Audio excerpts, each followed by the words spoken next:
રમણલાલે પોતાનું ઘર વેચીને વૃદ્ધાશ્રમમાં જવાની પૂરી તૈયારી કરી લીધી હતી. પણ પછી અચાનક એમના જીવનમાં એક એવો વળાંક આવ્યો જેની એમને કલ્પના પણ નહોતી કરી.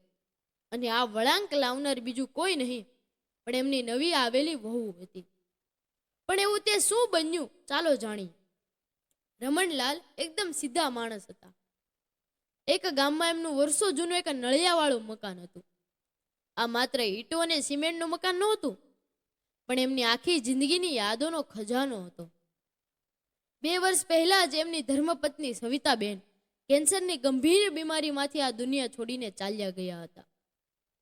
સવિતાબેનના ગયા પછી રમણલાલ આ મોટા ઘરમાં સાવ એકલા પડી ગયા હતા. ઘરના ખૂણે ખૂણે સવિતાબેનની યાદો વસેલી હતી. તુલસીનો ક્યારો હોય કે રસોડાનો ચૂલો, રમણલાલને ડગલે ને પગલે પોતાની પત્નીની ખોટ સતાવતી હતી. એમનો એકનો એક દીકરો કેતન અમદાવાદમાં નોકરી કરતો હતો. હજુ 6 મહિના જ પહેલા કેતનના લગ્ન નિયતિ નામની એક ભણેલી ગણેલી છોકરી સાથે થયા હતા. રમણલાલને મનમાં હંમેશા એક સંકોચ રહેતો કે શહેરના ખુલ્લા વાતાવરણમાં ઉછરેલી વહુ આ ગામડાના ઘરમાં અને એમના જેવા જૂના વિચારોવાળા માણસ સાથે કેવી રીતે અનુકૂળ થશે.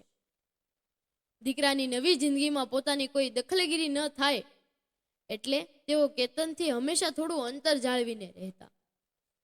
પણ રમણલાલની એક બહુ મોટી મજબૂરી હતી જેની જાણ એમણે પોતાના દીકરાને સપના પણ નહોતી થવા દીધી. સવિતાબેનની બીમારીના ઈલાજ પાછળ અને કેતનને MBBSનો અભ્યાસ કરાવવા માટે તેમણે ગામના એક માથાભારે વ્યાજખોર મનસુખલાલ પાસેથી મોટું દેવું કર્યું હતું. કેતનની નોકરી હજુ નવી હતી, પગાર પણ સાધારણ હતો અને શહેરમાં ભાડાના મકાનમાં એ માંડ માંડ પોતાનું અને પત્નીનું ગુજરાન ચલાવી શકતો હતો.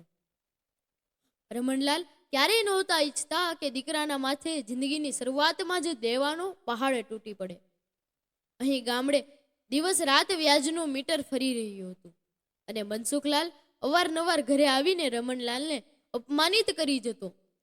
ક્યારેય તો એવા કડવા વેણ બોલતો જે આ બાપથી સહન નહોતા થતા. છેવટે રાતોની રાતો જાગીને અને અશ્રુભીની આંખે રમણલાલે પોતાના કાળજા પર મોટો પથ્થર મૂકીને એક કઠોર નિર્ણય લીધો.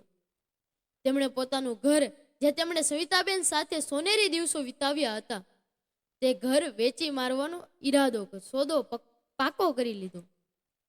ઘર વેચીને દેવું ચૂકવ્યા પછી જે થોડા ઘણા રૂપિયા વધે એમાંથી કોઈ વૃદ્ધાશ્રમમાં જઈને બાકીની જિંદગીના શ્વાસ પૂરા કરવાનો નિર્ણય મનસૂબો ઘડી કાઢ્યો. રાત્રે સવિતાબેનની તસવીર સામે ઊભા રહીને રમણલાલ ધ્રુસકે રડી પડ્યા અને બોલ્યા, મને માફ કરજે સવિતા, તારા હાથથી શણગારેલું આ આંગણું હું સાચવી ન શક્યો, પણ આપણા દીકરાના સુખ માટે મારે આ કરવું જ પડશે. આજ શનિ રવિની રજાઓમાં કેતન અને નિયતિ ગામડે આવવાના હતા. રમણલાલે પોતાના દીકરા માટે એક જૂઠાણું તૈયાર કરી રાખ્યું. એમણે નક્કી કર્યું હતું કે તેઓ કેતનને હસતા મોઢે કહેશે, બેટા, હવે આ ઉંમરે મારાથી આ ઘરની સાફ સફાઈ અને જાળવણી થતી નથી, મને સાવ એકલા ગમતું પણ નથી, એટલે મેં મારી મરજીથી ઘર વેચીને મારી ઉંમરના ભાઈબંધો સાથે આશ્રમમાં રહેવાનું નક્કી કર્યું છે.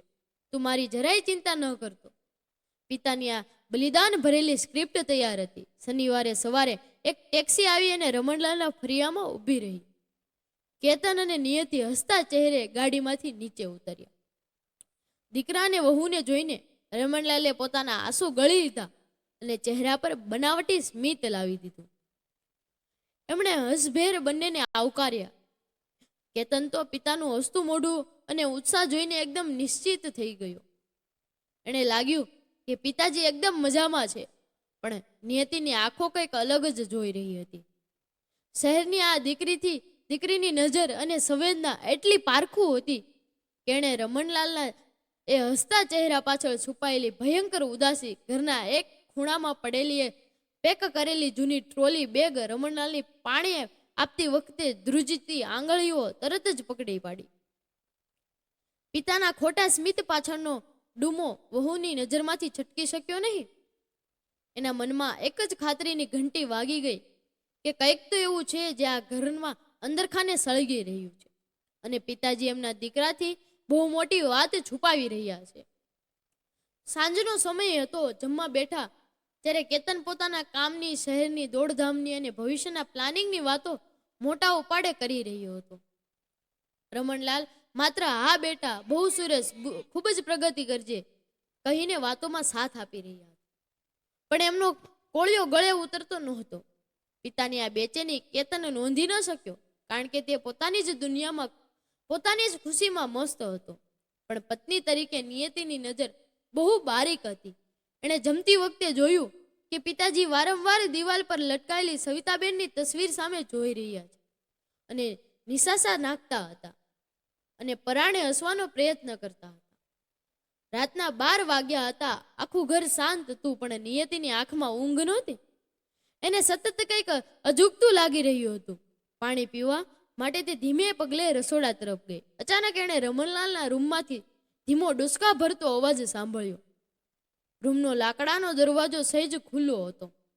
નિયતિએ અંદર ડોકું કર્યું અને તેના પગ ત્યાં જ થંભી ગયા. રમણલાલ જમીન પર બેઠા હતા. એમના ખોળામાં જૂના ઘરના દસ્તાવેજો પડ્યા હતા ને હાથમાં સવિતાબેનનો ફોટો હતો. એ ધ્રુજતા અવાજે રડી રહ્યા હતા, જો સવિતા, કાલનો એ દિવસ મને શાંતિથી કાઢી લેવા દે. પરમ દિવસે તો આપણું ઘર પારકું થઈ જશે. મને માફ કરજે, પણ મારા કેતનની ખુશી માટે મારે આપણો આ માળો જાતે જ વિખેરવો પડશે. એ બિચારો હજી હમણાં જ નોકરીએ લાગ્યો છે. જો એને મારા માથા પર રહેલા મોટા દેવાની ખબર પડશે તો એમની જિંદગી શરૂઆત થતા પહેલા જ રોળાઈ જશે. હું વૃદ્ધાશ્રમમાં કોઈ રીતે બાકીના દિવસો પૂરા કરી લઈશ. આ શબ્દો સાંભળીને નિયતિના કાન પર જાણે વીજળી પડી કે વૃદ્ધાશ્રમ, ઘરનો સોદો, દેવું.